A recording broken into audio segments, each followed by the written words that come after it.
For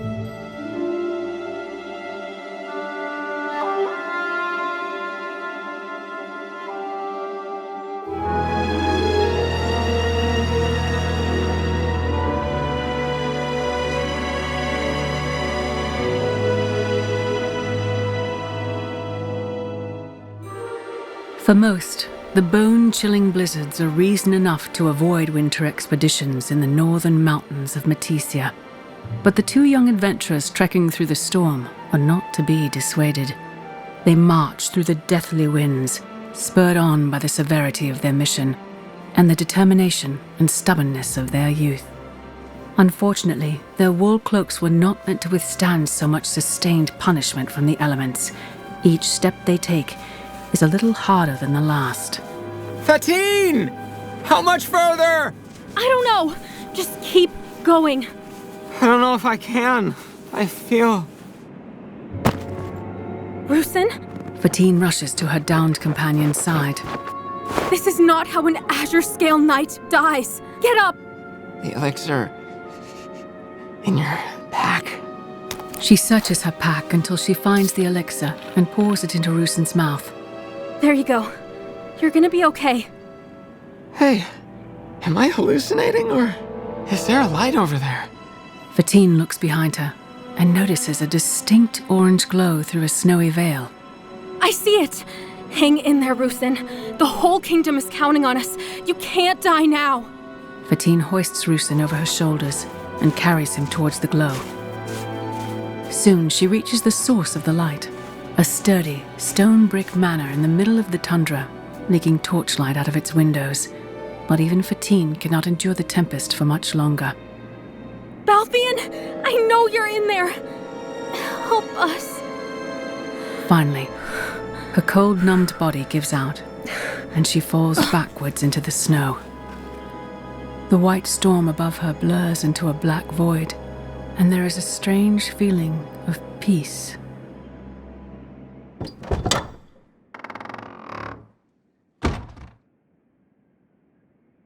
I think she's waking up. I need to find Balthian. You don't need to worry about that anymore. Fatine opens her eyes, sits up, and looks around. She lies by the fireplace in a cozy living room within the manor's stone walls. Dozens of beautiful paintings line the walls, and an easel and canvas sit in the corner, bearing the preliminary brushstrokes of a new project.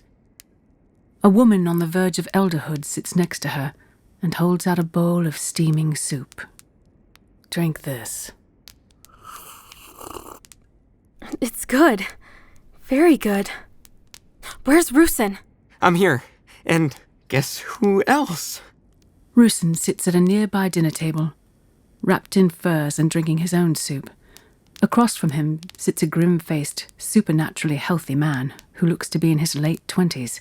His identity is obvious to anyone raised in the kingdom of Matysia. It's him! We did it! Balthian! It's such an honor, sir. All the stories we've heard and... Fatine tries to stand up, but she falters, still weak from the cold. Don't try to stand. Take it easy. Fatine stares at the woman, who appears to be 30 years older than Balthian. Who are you? I'm Jennia, Balthian's wife. And your name is Fatine? Right. We're Azure Scales, just like Balthian. Well, trainees, but still, we'll earn the armor soon. Like I was. Well, you know, once an Azure Scale, always an Azure Scale. Yeah, of course. So what does the king want from Bal this time? The Krizalka bastards are gearing up for another war. This time they'll try to wipe us out for good, and we need Matysia's true hero back to fight them off.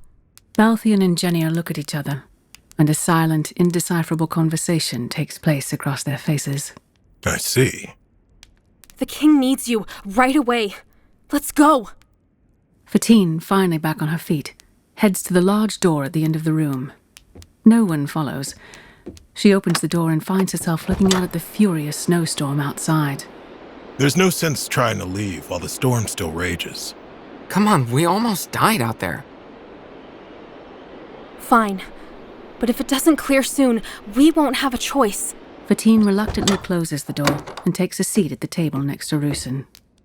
So, why did the two of you join the Azure Scales? To serve the kingdom and protect what I love.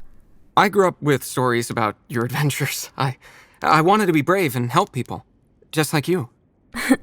That too. I'm guessing you know all about my life as a hero of the realm then, don't you? Of course. Although, we don't know why you stopped adventuring and came all the way out here. Why is that? Rusen, don't bother him with that. No, it's all right. I'll answer. Although it's related to something that happened many years earlier. So I suppose that story comes first. The young Azure Scales sit up in excited attention as Balthian begins to tell his tale.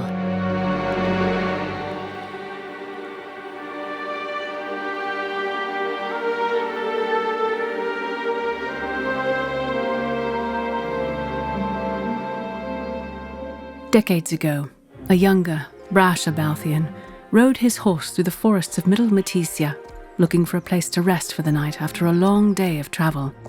As he journeyed, the bright, vibrant green of the well-trodden forest slowly declined into a sickly brown marshland. The chirping of birds was overtaken by the croaking of frogs, and the sunlight, peeking through the thick layer of tree leaves, became ever sparser. Keep calm, stalwart. We'll find somewhere to rest before the sun sets. Soon enough, Balthian did find somewhere to rest. A small, eerie village named Haldura. Balthian patted his horse reassuringly as they trotted into town. The villagers they passed seemed to regard them with suspicion and fear, watching the interlopers from behind their windows like prisoners watching a guard walk by. Warily, Balthian headed towards a building on the far side of town, identified as an inn by a nearby sign hanging precariously off a rotting wooden post. As he approached, a gaunt-looking innkeeper shuffled outside to intercept him. Hello, Innkeeper. How much is a room for the night? You don't want to stay here. I believe you. The fine people here are quite good at seeming inhospitable. But I also don't want to ride in these woods at night on a horse that's afraid of the dark. Please, sir, you don't understand. You should not stay here. Is there another town within a reasonable distance? No, sir, but... Then I don't have much of a choice. Listen, if something is going on here, I can help. I'm Balthian, the Azure Scale hero. If you're going to stay, you should just leave first thing in the morning. I'll stable your horse. Balthian was on high alert for the rest of the evening, but he'd had a tiring journey that day, and soon he fell asleep on the inn's straw bed. Until, in the middle of the night, he was awakened by an argument just outside his door. I have paid all the tithes, and I haven't disobeyed any of your rules. Please. You have allowed an outsider into our town. Then take him. We shall, and you with him. Balthian grabbed his sword and flung open the door to the main room of the inn, where 3 figures in robes and hideous wooden masks stood around the innkeeper, brandishing knives. Well, I think I deserve a say in whether or not I get taken. Kill him. The fight was short. The attackers were clearly used to victims who did not fight back.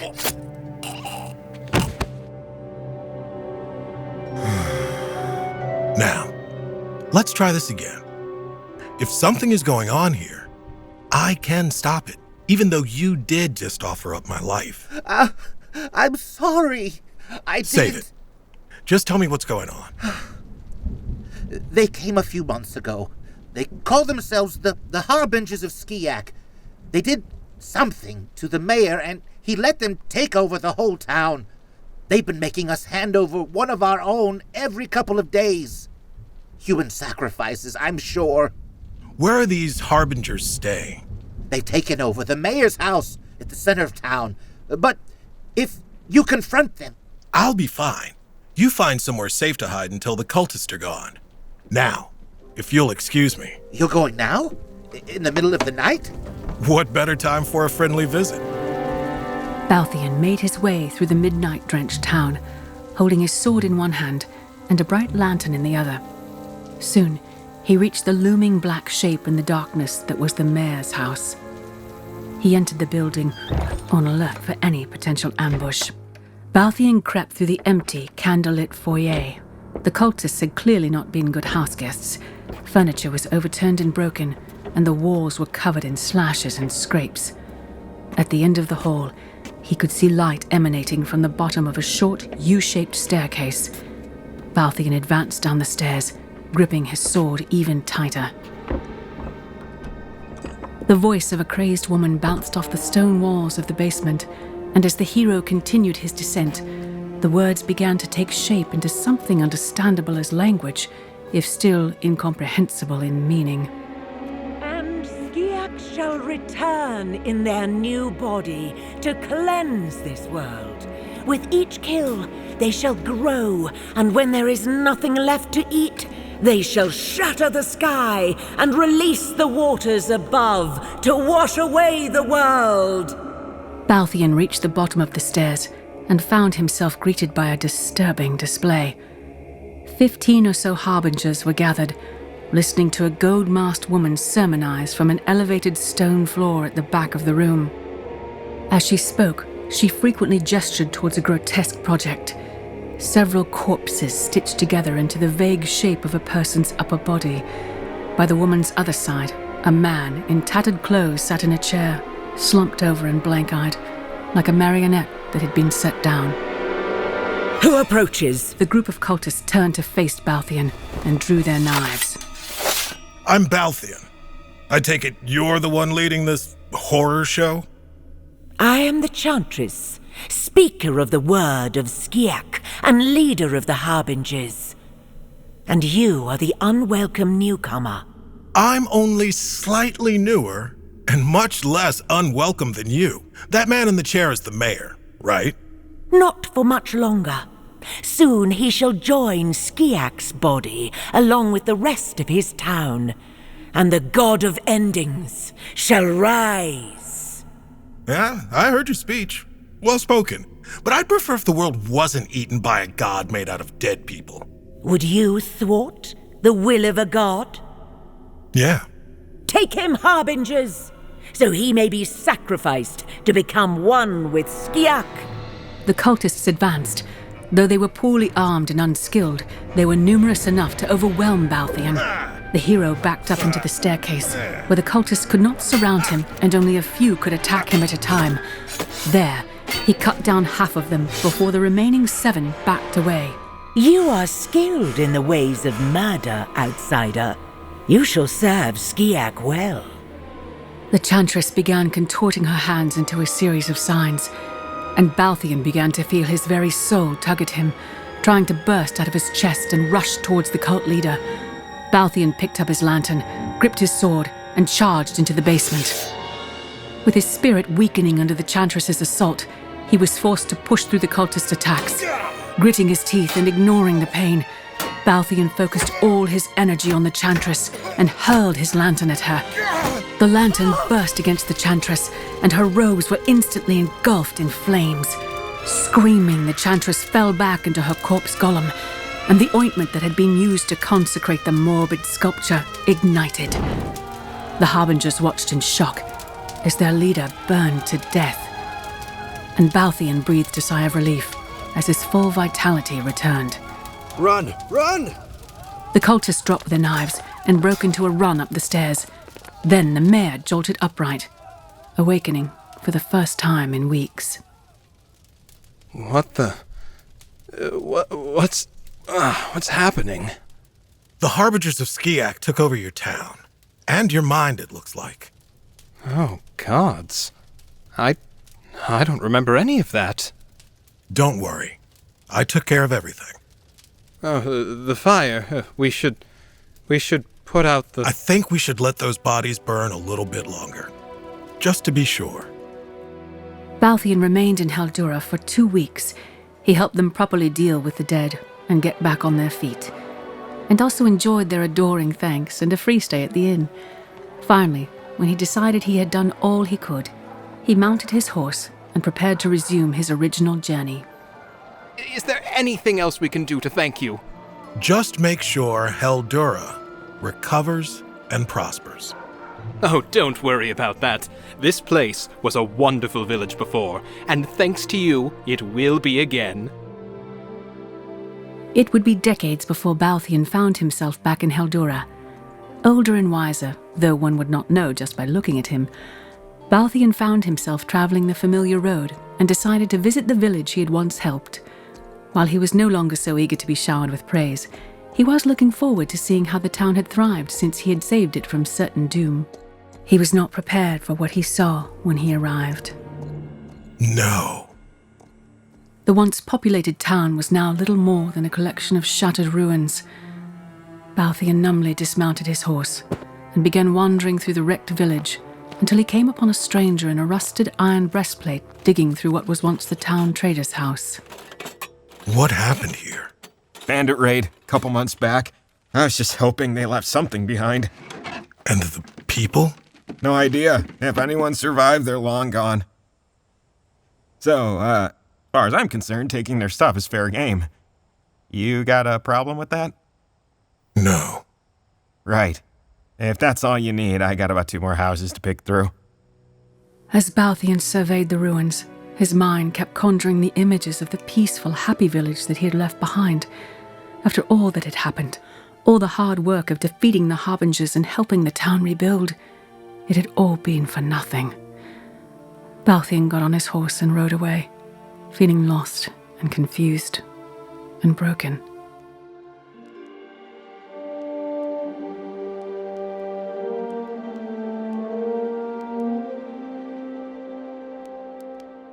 The room is silent as Balthian finishes his tale. Jennia looks at him with the sympathy of someone who has heard the story many times before. That was 5 years ago.